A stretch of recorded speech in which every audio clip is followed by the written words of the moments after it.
Our next story is from India, where the markets had a terrible Tuesday. Stocks crashed today.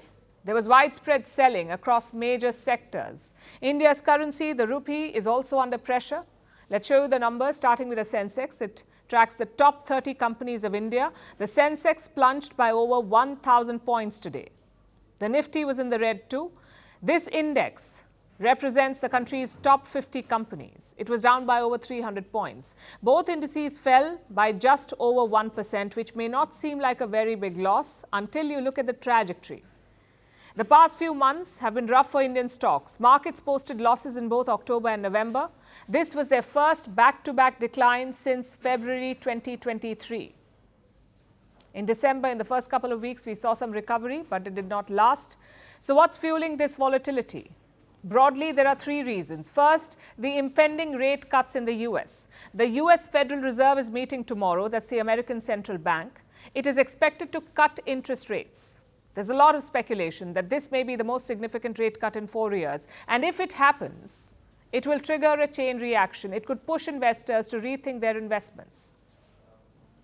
Here's how it works. When the central bank cuts rates, loans become cheaper, people borrow more, so there is more cash flow into the economy. Investors tend to leverage this by stepping up their investments.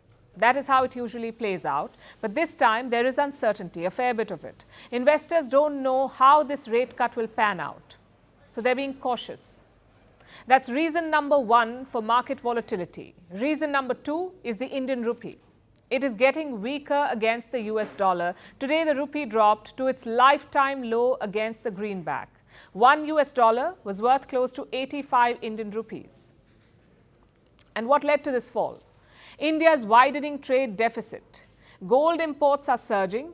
In the month of November, they hit a record high. India imported nearly $15 billion worth of gold last month. $15 billion in 1 month. That's how much gold we imported.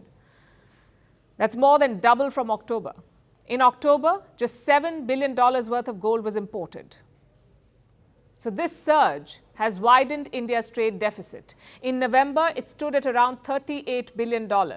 Economists expected a number closer to $24 billion. Clearly, the deficit is way above expectations. And when that happens, it is not an encouraging sign. An increasing trade deficit means that India's dependence on imports is rising. And this has a ripple effect on the rupee. It makes the Indian currency weaker. Stock market investors too have made a note of that. The rupee's fall is keeping them on the edge. That's reason number two. And now for the third reason, FIIs, foreign institutional investors. FIIs have turned bearish on India. On Monday alone, they sold stocks worth 279 crore rupees.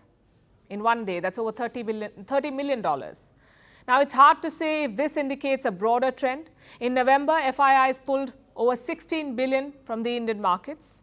But towards the end of November, there was a shift. FIIs started buying again. They purchased just over $1 billion worth of Indian equity. So we'll have to wait and watch, I guess, to see if these foreign institutional investors are ready to make a full-fledged comeback. Perhaps they too are waiting for the right time. The Indian economy is facing some headwinds. GDP growth dropped in the last quarter from July to September. India grew by 5.4%. Compare this to the previous quarter, April to June. Growth was at 6.7%, this time 5.4%. But the government is optimistic about a recovery. Finance Minister Nirmala Sitharaman has spoken about this. She says the second quarter was challenging, but the slowdown is a quote-unquote temporary blip. So, it's important to understand that this drop happened just 2 quarters in the last 12 quarters that we're talking about. So let us not sort of pick on that one and predict future. This has been a steady growth and a steady sustained growth. So I'd like to place that perspective before. Despite recent challenges, India remains the fastest growing major economy in the world. It will have to find a way to accelerate. And it won't be easy given the rising geopolitical uncertainties.